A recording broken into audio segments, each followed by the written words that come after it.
NITV Telugu news కి స్వాగతం. బులెటిన్లో ముందుగా headlines.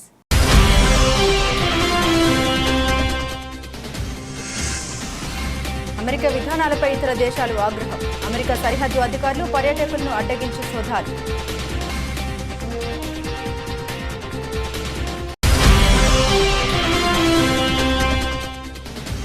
BJP social media team అసత్య ప్రచారాన్ని ముమ్మరం. నకిలీ వార్తలు అన్నీ నిజమేనేమోనని నెటిజన్లు భ్రమ.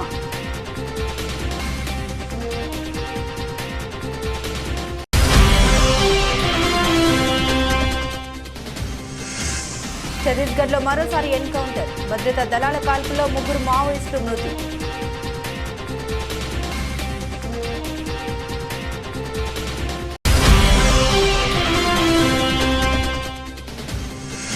మా ఎన్నికల్లో భారత్ జోక్యం చేసుకునే అవకాశం. న్యూఢిల్లీపై మరోసారి నోరు పారేసుకున్న కెనడా.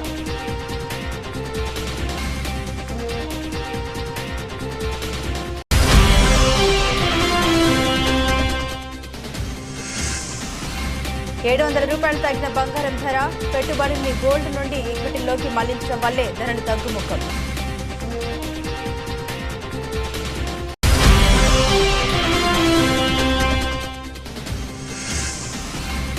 నందమూరి ఫ్యాన్స్ కు good news. Aditya 369 re-release date fix.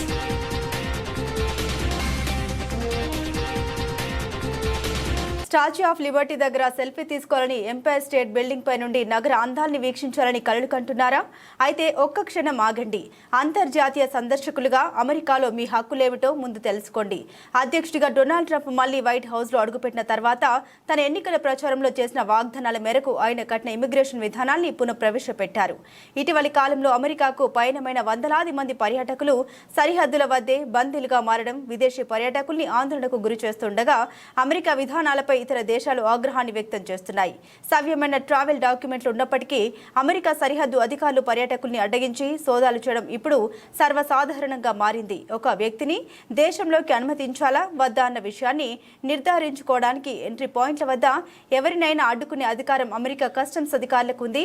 మీరు తప్పు చేయనప్పటికీ, అనుమానాస్పదంగా కనిపించినప్పటికీ మీ లగేజీని, వ్యక్తిగత వస్తువులని తనిఖీ చేసే అధికారం వారికి ఉంది. అంతేకాదు, మీ మొబైల్ ఫోన్లు, ల్యాప్టాప్లని కూడా కస్టమ్స్ అధికారులు తనిఖీ చేయవచ్చు. కొన్ని సందర్భాల్లో పర్యాటకుల ఎలక్ట్రానిక్ పరికరాల పాస్వర్డ్లను కూడా వారు అడుగుతారు. పాస్వర్డ్లను ఇవ్వడానికి పర్యాటకులు నిరాకరించిన పక్షంలో అమెరికన్ పౌరుడైతే అనుమతి లభించడానికి కొద్దిగా జాప్యం జరగడం లేదా పరికరాన్ని తదుపరి పరిశీలన కోసం అధికారులు తమ వద్ద ఉంచుకోవడంతో సర్ది పెట్టవచ్చు. అదే విదేశీ పర్యాటకులైతే తీవ్ర పర్యవసనాలను ఎదుర్కోక తప్పదు. గడిచిన దశాబ్దంన్నర కాలంలో వాట్సాప్, ఫేస్బుక్, ఎక్స్, గతంలో ట్విట్టర్ను వినియోగించుకొని బీజేపీ సోషల్ మీడియా టీం అసత్య ప్రచారాన్ని ముమ్మరం చేసింది. దీనికోసం ప్రత్యేకంగా టెక్ఫాగ్ వంటి యాప్లను సృష్టించింది. వీటి ద్వారా ఫేక్ ఖాతాలను సృష్టించడం, నకిలీ ట్రేడింగ్లను, ఆటో రిప్లై, ఆటో ట్వీట్లతో ట్రోలింగ్ను పెంచడం వంటి పనులు చేసేది. ఉదాహరణకు, మోదీ ఏదైనా పథకం ప్రకటిస్తే లేదా విదేశాల్లో పర్యటిస్తే అదేదో అద్భుతమైన కార్యంగా బీజేపీ ఆర్మీ కీర్తించేది. ఈ పోస్టులని నకిలీ ఖాతాల నుండి వెలువడేవి. సెకండ్కు 10 కామెంట్లు వెలువడితే 9 కామెంట్లు బీజేపీ ఆర్మీ నుండే వచ్చేవి. దీంతో ఆ నకిలీ వార్తలన్నీ నిజమేనేమోనని నెటిజన్లు భ్రమపడేవారు. బీజేపీ ఐటీ సెల్ వదంతుల్ని ప్రచారం చేస్తుందంటూ పలువురు మాజీ ఉద్యోగులు స్వయంగా వెల్లడించిన అత్యంత ఆసక్తికర ప్రచారం ముందు ఫలితం లేకుండా పోయింది. బీజేపీలో గుట్టును స్వాతి చతుర్వేది వంటి ఒకరిద్దరు జర్నలిస్టులు గతంలో తప్పుబట్టిన వారే. అయితే ఫేక్ ఖాతాల ద్వారా బెదిరింపులు రావడంతో వారు ముందుకు సాగలేకపోయారు. 2002 గుజరాత్ అల్లర్ల ఘటనలో మోదీ పాత్రపై డాక్యుమెంటరీ ప్రసారం చేసిన బీబీసీని రైతు ఆందోళనపై పోస్టులు ఉన్నట్లు ప్రసారం చేసిన ట్విట్టర్ వంటి సంస్థల్ని కూడా బీజేపీ సర్కారు బెదిరింపులకు గురి చేసింది. అయితే ఎప్పుడైతే ట్విట్టర్ పగ్గాలు మస్కు చేతిలోకి వచ్చాయో పరిస్థితి పూర్తిగా మారిపోయింది. దేశంలోని బీజేపీ అసలు గుట్టును మోదీపై ప్రజల్లో నెలకొన్న సందేహాల్ని పారదర్శకంగా అందించడంలో గ్రోక్ సఫలమవుతుంది. అందుకే ప్రధాని మోదీ బీజేపీకి సంబంధించి నెటిజన్లు అడిగే పలు ప్రశ్నలకు గ్రోక్ సరైన సమాధానాలు ఇస్తున్నట్లు విశ్లేషకులు చెబుతున్నారు. ఛత్తీస్గఢ్ దండకారణ్యం గత కొన్ని రోజులుగా తుపాకుల మోతతో దద్దరిల్లుతుంది. గత వారం జరిగిన 2 వేర్వేరు ఎదురు కాల్పుల్లో 30 మంది మావోయిస్టులు హతమైన విషయం తెలిసిందే. తాజాగా అక్కడ మరోసారి ఎన్కౌంటర్ చోటు చేసుకుంది. దంతెవాడ జిల్లాలో భద్రతా దళాల కాల్పులో 3 మావోయిస్టులు మృతి చెందారు. దంతెవాడ, బీజాపూర్ జిల్లాల సరిహద్దుల్లోని అటవీ ప్రాంతంలో భద్రతా సిబ్బంది నక్సలైట్ వ్యతిరేక ఆపరేషన్ చేపట్టారు. ఈ క్రమంలో మంగళవారం ఉదయం 8 గంటల ప్రాంతంలో కూంబింగ్ నిర్వహిస్తుండగా ఎదురు కాల్పులు చోటు చేసుకున్నాయి. ఈ కాల్పుల్లో 3 మావోయిస్టులు మృతి చెందినట్లు పోలీసు అధికారులు తెలిపారు. ఘటనా స్థలం నుండి నక్సలైట్ల మృతదేహాలతో పాటుగా తుపాకీలు, పేలుడు పదార్థాలు స్వాధీనం చేసుకున్నట్లు తెలిపారు. ప్రస్తుతం ఆ ప్రాంతంలో ఆపరేషన్ కొనసాగుతున్నట్లు వెల్లడించారు. కాగా ఈ నెల 20వ తేదీన తుపాకుల మోతతో దండకారణ్యం రక్తసిక్తమైన విషయం తెలిసిందే. మావోయిస్టులు భద్రతా దళాలకు మధ్య గురువారం జరిగిన 2 వేర్వేరు ఎదురుకాల్పుల్లో 30 మంది మావోయిస్టులు, ఒక జవాన్ మృతి చెందారు. ఛత్తీస్గఢ్లోని బీజాపూర్, కాంకేర్ జిల్లాలో ఈ ఘటన చోటు చేసుకున్నాయి. బీజాపూర్ జిల్లా పీడియా అడవుల్లో గురువారం ఉదయం నక్సల్స్ పోలీసు వర్గాల మధ్య సుమారు 4 గంటల పాటు భీకర పోరు సాగింది. ఘటనా స్థలం నుండి 26 మంది మావోయిస్టుల మృతదేహాల్ని స్వాధీనం చేసుకున్నారు. కాంకేర్, నారాయణపూర్ జిల్లాల సరిహద్దు కొరస్కోడో గ్రామ సమీప అడవుల్లో జరిగిన మరో ఎదురుకాల్పుల్లో 4 మావోయిస్టులు మృతి చెందారు. భారత్పై కెనడా మరోసారి నోరు పారేసుకుంది. ఆ దేశంలో త్వరలో జరగబోయే సార్వత్రిక ఎన్నికల్లో భారత్ జోక్యం చేసుకునే అవకాశం ఉందని ఆ దేశ స్పై ఏజెన్సీ ఆరోపించింది. భారత్తో పాటు చైనా, రష్యా, పాకిస్తాన్ దేశాలు కూడా ఆ ప్రయత్నం చేయొచ్చన్న అనుమానాలు వ్యక్తం చేసింది.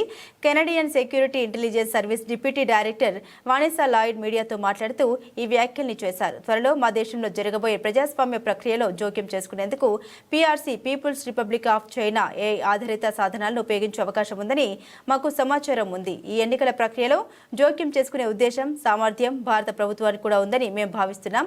రష్యా, పాకిస్తాన్ దేశాలు కూడా ఆ ప్రయత్నాలు చేయొచ్చని లాయిడ్ ఆరోపించారు. కాగా గతంలో కెనడా ఇలాంటి ఆరోపణ చేసిన సంగతి తెలిసిందే. 2019, 2021లో జరిగిన ఎన్నికల్లో భారత్, పాకిస్తాన్ దేశాలు జోక్యం చేసుకున్నట్లు కెనడా సెక్యూరిటీ ఇంటెలిజెన్స్ సర్వీస్ ఆరోపణ చేసింది. ఈ ఆరోపణపై ఆ దేశం దర్యాప్తునకు ఆదేశించింది. ఈ దర్యాప్తులో భారత్ జోక్యం చేసుకోలేదని తేలింది. కెనడా ఎన్నికల్లో భారత్ జోక్యం చేసుకోలేదని, ప్రధాని జస్టిస్ ట్రూడో విజయంలో ఆ దేశ పాత్ర ఏమీ లేదని కెనడా విచారణ అధికారులు వెల్లడించారు. 2021లో జరిగిన జాతీయ ఎన్నికల్లో భారత్ జోక్యం చేసుకోలేదని గుర్తించామని కెనడా సీనియర్ అధికారుల బృందం పేర్కొంది. అయితే గత 2 ఎన్నికల్లో చైనా జోక్యం చేసుకున్నట్లు గుర్తించామని కెనడా ఇంటెలిజెన్స్ ఏజెన్సీ తెలిపింది. మరోవైపు కెనడా ఎన్నికల్లో జోక్యం చేసుకున్నట్లు గతంలో వచ్చిన ఆరోపణని ఇండియా అప్పట్లోనే కొట్టిపారేసింది. ఇతర ప్రజాస్వామ్య దేశాల వ్యవహారంలో జోక్యం చేసుకోబోమని భారత విదేశాంగ శాఖ స్పష్టం చేసింది. వయోవృద్ధుల విభిన్న ప్రతిభావంతుల సంక్షేమంలో రాష్ట్రం దేశానికి ఆదర్శంగా ఉండాలన్నదే ముఖ్యమంత్రి నారా చంద్రబాబు నాయుడు లక్ష్యమని రాష్ట్ర సాంఘిక సంక్షేమ శాఖ వయోవృద్ధుల మరియు విభిన్న ప్రతిభావంతుల సంక్షేమ శాఖ మంత్రి శ్రీ డాక్టర్ డోలా బాల వీర ఆంజనేయ స్వామి అన్నారు.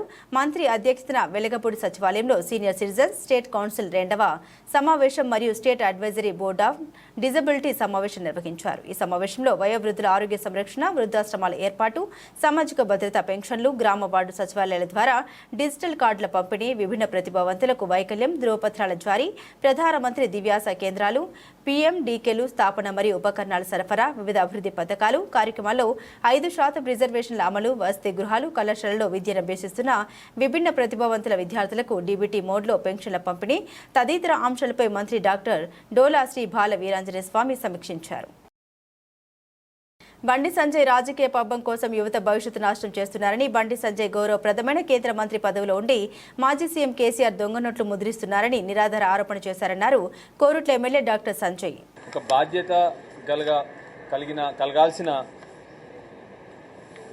ఒక కేంద్ర మంత్రి బాధాకరంగా నిన్న చేసిన వ్యాఖ్యలు జుగుప్సాకరంగా, బాధ్యత రహితంగా, రాష్ట్రానికి సిగ్గుచేటే కాకుండా దేశానికి కూడా సిగ్గుచేటు. బాధాకరం ఏంటంటే మా కరీంనగర్ ఒకప్పుడు మా కరీంనగర్ నుంచే స్టేట్ ప్రెసిడెంట్ అని చెప్పి అనుకున్నాం. కానీ ఇవాళ కరీంనగర్ ప్రజలు కూడా సిగ్గుపడే విధంగా, దయచేసి బండి సంజయ్ గారు మిమ్మల్ని నేను రిక్వెస్ట్ చేస్తూ ఉన్నాను. ఒక తరం పిల్లలు మీ భాష వల్ల, మీ ప్రవర్తన వల్ల ఒక తరం పిల్లలు చెడిపోతూ ఉన్నారు. మీకు కూడా తెలుసు ఎలా చెడిపోతున్నారో పిల్లలు అని చెప్పేసి. మీ మీద నమ్మకం పెట్టుకొని కరీంనగర్ ప్రజలు మిమ్మల్ని 2 సార్లు పార్లమెంట్కి పంపించి ఈసారి మీరు కేంద్ర మంత్రి అయిన తర్వాత కూడా ఇప్పటి వరకు కరీంనగర్ అభివృద్ధి గురించి కానీ, తెలంగాణ అభివృద్ధి గురించి కానీ, మా విద్యార్థులకు ఉద్యోగాల గురించి కానీ, ఇక్కడికి రావాల్సిన ఫండ్స్ గురించి కానీ ఇప్పటి వరకు ఏ రోజు మీ నోట్లో నుంచి వినలేదు. దయచేసి మిమ్మల్ని రిక్వెస్ట్ చేస్తూ ఉన్నాను. ఈ పిచ్చివాగుడు, పనికిరాని మాటలు, వీధుల్లో మాట్లాడుకునే మాటలు దయచేసి మానుకొని మన కరీంనగర్ కానీ మన రాష్ట్రానికి కానీ రావాల్సిన నిధుల గురించి, మీ వెనకాల ఎందరో మంది యువకులు మీ భాషల వల్ల మోసపోతూ ఉన్నారు, చెడిపోతూ ఉన్నారు, వాళ్లకు ఉద్యోగాలు వచ్చే విధంగా అవి మాట్లాడండి. విద్య, వైద్యము, ఉద్యోగము ఇవి మాట్లాడడం మొదలుపెట్టండి. చాలా రోజుల నుంచి ఇవే రాజకీయాలు మీరు ఆడుతూ ఉన్నారు. ఇప్పటికన్నా మీరు ఈ రాజకీయాలు చిల్లర రాజకీయాలు మానుకొని హుందాగా రాజకీయాలు చేస్తూ మీకు పెద్ద పదవి వచ్చింది ఇవాళ, మీరు కేంద్ర మంత్రి ఇవాళ, ఇప్పుడు కూడా వీధి రౌడీలాగా మాట్లాడితే సబబు కాదు. మన కరీంనగర్ యువకులకు, మన తెలంగాణ యువకులకు మీ వల్ల హాని జరుగుతుందన్న విషయాన్ని మీరు గుర్తుపెట్టుకొని దయచేసి ఇప్పుడన్నా మీ రాజకీయాల్లో మార్పు తీసుకొచ్చి మీరు మా కరీంనగర్ కానీ ఇవాళ తెలంగాణ రాష్ట్రానికి కానీ నిధులు తీసుకొచ్చడంలో కానీ ఉద్యోగాలు తీసుకోవడంలో కానీ వీటి గురించి మాట్లాడని చెప్పి మీకు కోరుతా ఉన్నాను. Thank you. జై తెలంగాణ. మొన్న సభలో మంత్రి కోమటిరెడ్డి వెంకటరెడ్డి వ్యాఖ్యలతో తీవ్ర మనస్తాపం చెంది శాసనసభలో ఎమోషనల్ అయిన బీఆర్ఎస్ మాజీ మంత్రి ఎమ్మెల్యే వేముల ప్రశాంత్ రెడ్డి, నేను చనిపోతే నా పార్థివ దేహంపై జాతీయ జెండా కప్పుతారు. అతి కొద్ది మందికి దక్కే గౌరవాన్ని నేను పొందాను. కేసీఆర్ ఆశీర్వాదం వల్ల 3 సార్లు ఎమ్మెల్యే అయ్యాను. 4 ఏళ్లు మిషన్ భగీరథ వైస్ చైర్మన్ గా, 5 ఏళ్లు మంత్రిగా పనిచేశాను.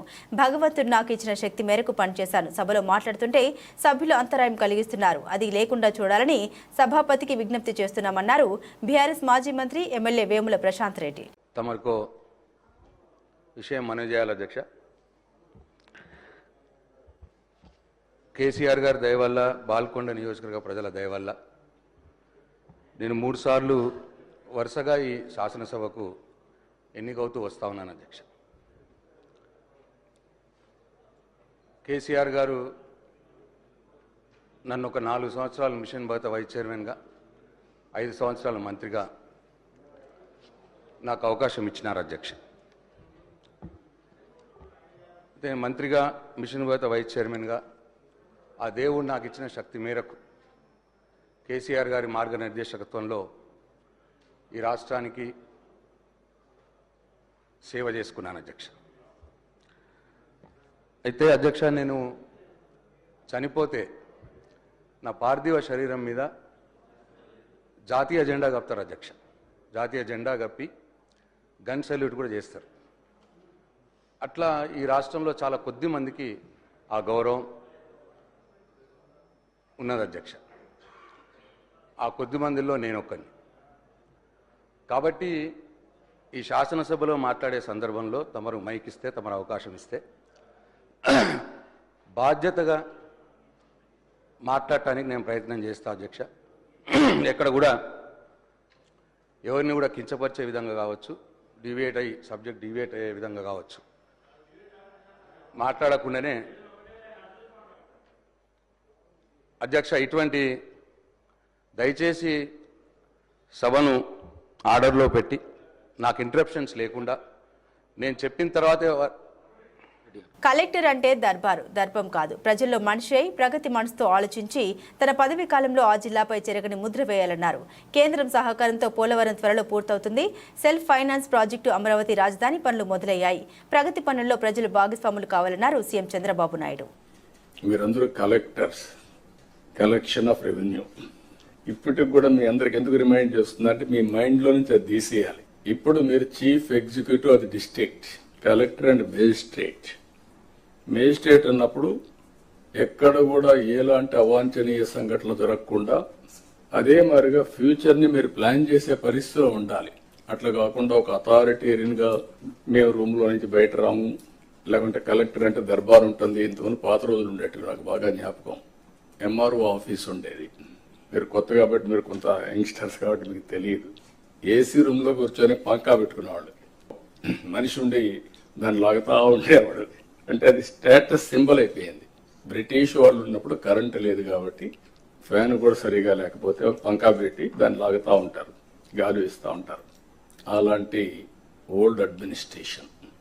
కలెక్టర్స్ కూడా నేను నాకు 30 సంవత్సరాల నుంచి మిమ్మల్ని చూస్తున్నాను. నేను ముఖ్యమంత్రిగా అంత ముందు కూడా చూశాను. 45 ఇయర్స్ 47 ఇయర్స్ చూశాను. అయితే ఈరోజు మనం గుర్తుపెట్టుకోవాల్సింది ఏంటంటే, కలెక్టర్ అనే వ్యక్తి చాలా ప్రజల్లో ఒక ప్రగాఢమైనటువంటి ఇంపాక్ట్ క్రియేట్ చేయగలుగుతాడు. I can say one word, me carrier లో కలెక్టర్, ఆ తర్వాత చీఫ్ సెక్రటరీ. అందరికీ చీఫ్ సెక్రటరీ రాదు, కానీ మెజారిటీకి అనివార్య కారణాలుంటే తప్ప కలెక్టర్ గా రిజెక్ట్ చేయరు. ఈ విషయం మీరు గుర్తుపెట్టుకోవాల్సిన అవసరం ఉంది. ఆ కలెక్టర్ గా మీరున్న సమయంలో మీరు చేసే పనులు, మీరు ప్రజల్లో మీరు చేసిన పనుల వల్ల వచ్చే ఇంపాక్ట్ శాశ్వతంగా ఉంటాయి. ఇప్పటికి కూడా కొంతమంది కలెక్టర్స్ గురించి మాట్లాడుతూ ఉంటాం. ఒక చీఫ్ మినిస్టర్ ఎట్లయితే రాష్ట్రంలో ఒక ప్రగాఢమైన ముద్ర వేస్తారు, కలెక్టర్స్ కూడా వాళ్ళ పరిపాలన ద్వారా అలాంటి ప్రగాఢమైనటువంటి ఇంపాక్ట్ క్రియేట్ చేసే పరిస్థితి వస్తుంది. కాబట్టి మీరందరూ మళ్ళీ అది నేను రిమైండ్ చేస్తున్నా మీ అందరికీ. రొటీన్ అడ్మినిస్ట్రేషన్ ఉంటే మీకు 9 నెలలు అయింది, ఇంకొక 3 నెలలు 6 నెలలు సంవత్సరం అవుతుంది, మళ్ళీ రొటీన్గా ఇంకో పోస్ట్కి పోతారు. అది కాదు. What you have achieved during your tenure is very important. ఇది మీరు గుర్తుపెట్టుకోవాల్సిందిగా నేను కోరుకుంటూ, రాజకీయాల్లో ఆధిపత్యం కోసం సొంత తండ్రిని హత్య చేయించిన కూతురు సూర్యాపేట జిల్లా నూతనకల్ మండలం మిర్యాల గ్రామంలో ఈ 17న మాజీ సర్పంచ్ కాంగ్రెస్ సీనియర్ నేత చక్రయ్య గౌడ్ను సొంత కూతురు అల్లుడితో కలిసి హత్య చేశారు. ఈ కేసులో సహా 11 మందిని అరెస్టు చేసిన పోలీసులు గ్రామంలో రాజకీయ ఆధిపత్యం, వర్గ విభేదాలే చక్రయ్య గౌడ్ హత్యకు కారణమని తెలిపిన పోలీసులు గ్రామంలో 30 సంవత్సరాల సర్పంచ్, సహకార సంఘం చైర్మన్ పదవులు చేసిన చక్రయ్య గౌడ్ తనకు వైరి వర్గంగా మారిన మామ చక్రయ్య గౌడ్ను అల్లుడు అంతమొందించాడని తెలిపిన పోలీసులు. ఈ కేసులో మెంచు చక్రయ్య గౌడ్కి మొత్తం 5 కుమార్తెలు ఉంటే 4 కుమార్తెలను ఒకే విలేజ్కి ఇవ్వడం జరిగింది. పెద్ద కుమార్తెని ఊర్లోనే ఇవ్వడం జరిగింది. కనకటి స్వరూప, వాళ్ళ భర్త పేరు ఉప్పలయ్య, వీళ్ళిద్దరు ఇన్వాల్వ్ అయి ఉన్నారు. రెండవ కుమార్తె వేరే ఊరికి ఇచ్చినారు, వాళ్ళు ఈ కేసుకి ఎలాంటి సంబంధం లేదు. మూడవ కుమార్తె కనకటి సునీత, వాళ్ళ భర్త పేరు కనకటి వెంకన్న. A1 ఈ ఆధిపత్యం కోసం ఎవరైతే ఈ ప్లాన్లో ప్రధాన ముద్దాయి ఉన్నాడో కనకటి వెంకన్న. అదేవిధంగా చివరి కుమార్తె 5వ కుమార్తె మనకు కనకటి కళ్యాణి, వాళ్ళ భర్త పేరు లింగయ్య. వీళ్ళిద్దరు కూడా ఇన్వాల్వ్, అంటే మొత్తం 3 అల్లుళ్ళు 3 కుమార్తెలు ఇన్వాల్వ్ అయినారు. ఇది ఆస్తి తగాదాల కోసం కాదు, విలేజ్లో తమ యొక్క సుప్రమసీ కొనసాగుతలేదు. ఈవెన్ మేమందరము, ఎందుకంటే కనకటి వెంకన్న అనే అతను గతంలో మండలంలోనే ఒక ఆధిపత్యం చెలాయించినటువంటి వ్యక్తి. విలేజ్కి వచ్చేసరికి వాళ్ళ మామ మెంచు చక్రయ్యదే నడుస్తుంది. ఇతను అడ్డు తొలగిస్తే నాకు ఎలాంటి తిరుగుండదు అనేటువంటి ఒకే ఒక రీజన్. సిపిఎం పార్టీ రాష్ట్ర కమిటీ పిలుపు మేరకు జీకే మండలం తహసీల్దార్ ఆఫీసులో 16 గ్రామ పంచాయతీలకు సంబంధించిన వివిధ గ్రామ ప్రజల సమస్యల పట్ల సిపిఎం పార్టీ ప్రజా చైతన్య యాత్రలో భాగంగా ఈరోజు తహసీల్దార్ ఆఫీసులో ధర్నా నిర్వహించారు. సిపిఎం పార్టీ మండల కార్యదర్శి గాలికొండ ఎంపీటీసీ అపరంగి బుజ్జిబాబు మాట్లాడారు. ప్రతి కుటుంబానికి జన్మన్ కింద ఇచ్చిన ఇండ్లను 5 లక్షలు పెంచాలని, అలాగే ఆర్వి నగర్ నుండి పాలగడ్డ రహదారి తక్షణమే పని ప్రారంభించాలని, రోడ్లను గ్రామాలకు వెంటనే మంజూరు చేయాలని, రోడ్లపై ఫారెస్ట్ అనుమతులు తక్షణమే ఇవ్వాలని, కొత్త కుటుంబాలకు రేషన్ కార్డులు మంజూరు చేయాలని, ఉపాధి హామీ బకాయి బిల్లులు వెంటనే విడుదల చేయాలని డిమాండ్ చేశారు. సిపిఎం పార్టీ మండల కమిటీ సభ్యులు బి కోటేశ్వరరావు, ఎం చంటిబాబు, కె బాలయ్య, గుమ్మిరేవుల మాజీ సర్పంచ్ పి బాబురావు, జనసేన నాయకులు సిద్ధార్థ, మార్క్, కిలో బాబురావు, గిరిజన సంఘం నాయకులు జి పరమేశ్వరరావు, పాంగి నాగేశ్వరరావు, కొర్ర రాంబాబు, ఆదిమ జాతి మండల కార్యదర్శి, వివిధ గ్రామాల నుండి వచ్చిన గ్రామస్తులు పెద్ద ఎత్తున పాల్గొన్నారు.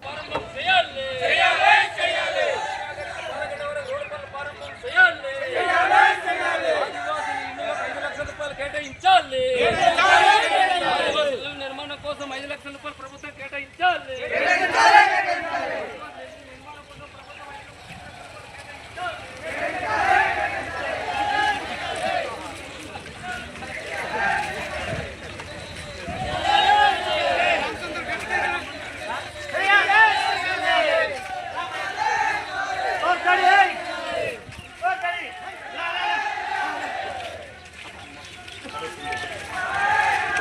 చెప్పండి రా.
అనంతపురం జిల్లా గుత్తి పట్టణంలో టీడీపీ నేతలు జక్కల చెరువు ప్రతాప్ వర్గం హల్చల్ సృష్టించారు. పట్టణంలోని వైసీపీకి చెందిన మాజీ ఎంపీపీ కోన మురళీధర్ రెడ్డి ఇంటిపై కర్రల రాడ్లతో దాడి చేశారు. పలువురు స్థానికులు చూస్తూ ఉండగానే వైసీపీ నేత కోన మురళీధర్ రెడ్డి ఇంటిపై రాళ్లతో ఇంటి తలుపులు అద్దాలు ధ్వంసం చేసి ఇంటి బయట ఉన్న కారుకు అద్దాలు పగలగొట్టి ధ్వంసం చేసి హల్చల్ చేశారు. అంతటితో ఆగకుండా ఎవరైనా చూసినట్లు చెబితే చంపేస్తామంటూ స్థానికులు బెదిరించినట్లు స్థానికులు ఆరోపిస్తున్నారు. ఈ ఘటన సమయంలో ఇంటి యజమాని ఇంటిలో లేకపోవడంతో ప్రాణాపాయం తప్పింది. అయితే ఘటన జరగక మునిపే గుత్తి సీఐ వెంకటేశ్వర్లు ఇంటికెళ్లొద్దంటూ వైసీపీ నేతను హెచ్చరించడం, సీఐ చెప్పిన కాసేపటి తర్వాతే టీడీపీ నేతలు ఇంటిపై దాడి చేయడం పలు అనుమానాలకు తావిస్తుంది.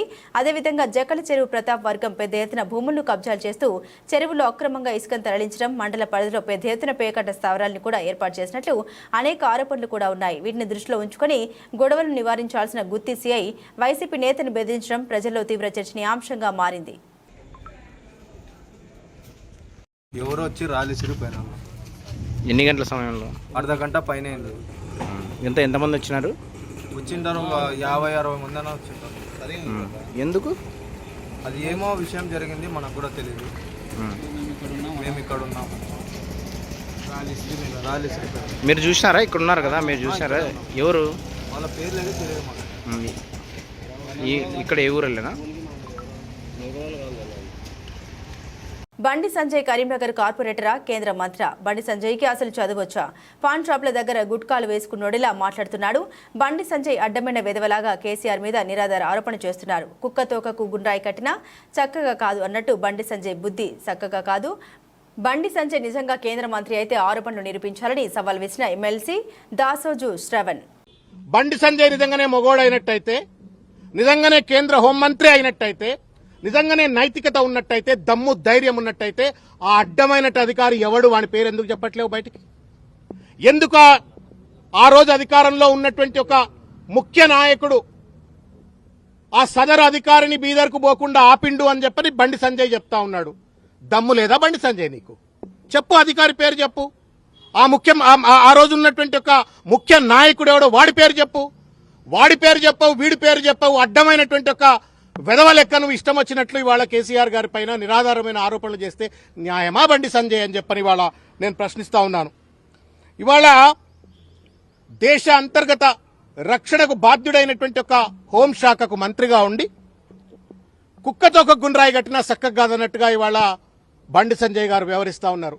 ఎలుకతోలు ఎంత ఉతికినా నలుపు నలుపే గాని తెలుపు కాదు అన్నట్టుగా ఇవాళ బండి సంజయ్ గారు వ్యవహరిస్తా ఉన్నారు. అల్జిమర్ వ్యాధి ఉందేమో బండి సంజయ్కి, అర్థం కావట్లేదు. కరీంనగర్ కార్పొరేటర్ కాదు అయ్యా నువ్వు, కరీంనగర్ గల్లీ లీడరు కాదయా నువ్వు. ఢిల్లీలో పార్లమెంటు సభ్యుడివి, ఢిల్లీలో కేంద్ర మంత్రివి. కరీంనగర్ కార్పొరేటర్ కాదు బండి సంజయ్, నువ్వు కరీంనగర్ ఎంపీవి.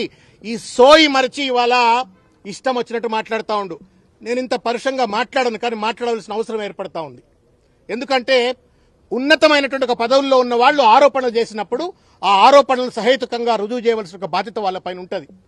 వెనకటికి ఒక ఎర్రోరికి మల్లెపూ ఇస్తే ఎక్కడో పెట్టుకుని వాసన చూసినట్టుగా ఇవాళ అంత పెద్ద కేంద్ర మంత్రి పదవిని నరేంద్ర మోడీ కట్టబెట్టి, భారతీయ జనతా పార్టీ కట్టబెడితే ఆ పదవిలో కూర్చొని వాడెవడో అడ్డమైనోడు ఏదో చెప్తే ఇంకెవడో అడ్డమైనోడు ఇంకేమో చెప్పిండు అని చెప్పని అడ్డమైన భాషలో అడ్డదిడ్డంగా బండి సంజయ్ మాట్లాడుతూ ఉంటే నవ్వాలనా, ఏడవాలనా, సిగ్గుపడాలనా అర్థం కావట్లా.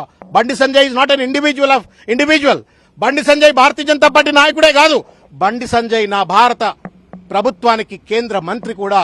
ఒక మంత్రి హోదాలో ఉండి తెలంగాణ తొలి ముఖ్యమంత్రి, ఇవాళ శాసనసభ్యుడు, leader of the opposition, Telangana జాతిపిత కేసీ. రికార్డు స్థాయిలో దూసుకుపోయిన బంగారం ధరలు తిరుగుమాన బాట పట్టాయి. ఆభరణాల వర్తకులు, స్టాకిస్టులు అమ్మకాలకు మొగ్గు చూపడంతో దేశ రాజధాని న్యూఢిల్లీ బులియన్ మార్కెట్లో తులం బంగారం ధర 700 దిగొచ్చింది.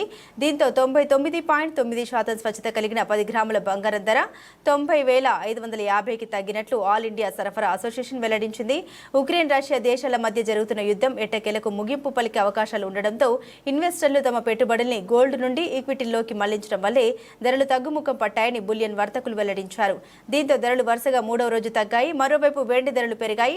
పారిశ్రామిక వర్గాలు నాణేల తయారీదారుల నుండి కొనుగోలు ఊపందుకోవడంలో కిలో వెండి 200 అందుకొని 1,05,000 రూపాయలు పలికింది.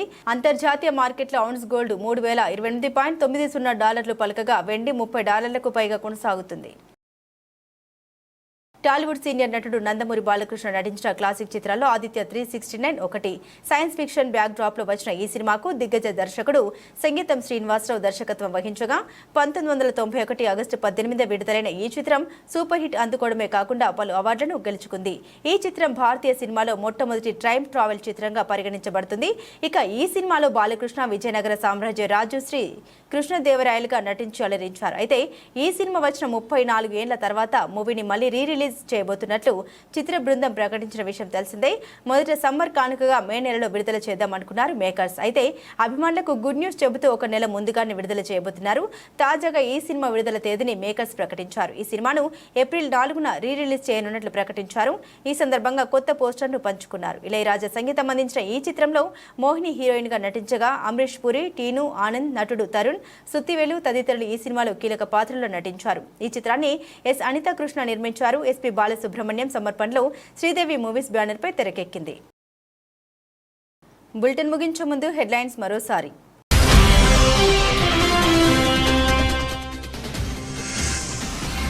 అమెరికా విధానాలపై ఇతర దేశాలు ఆగ్రహం. అమెరికా సరిహద్దు అధికారులు పర్యాటకులను అడ్డగించి సోదాలు.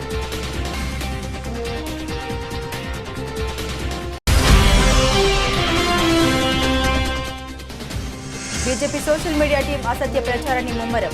నకిలీ వార్తలు అన్నీ నిజమేనేమోనని నెటిజన్లు భ్రమ.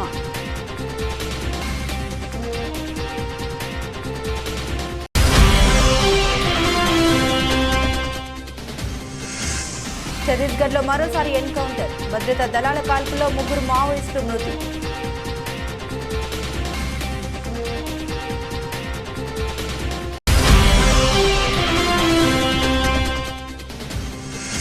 మా ఎన్నికల్లో భారత్ జోక్యం చేసుకునే అవకాశం. న్యూఢిల్లీపై మరోసారి నోరు పారేసుకున్న కెనడా.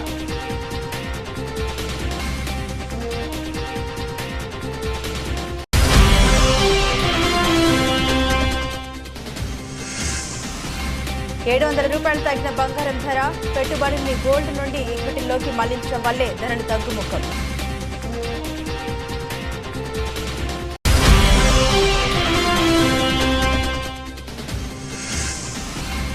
నందమూరి ఫ్యాన్స్ కు good news. Aditya 369 release date fix.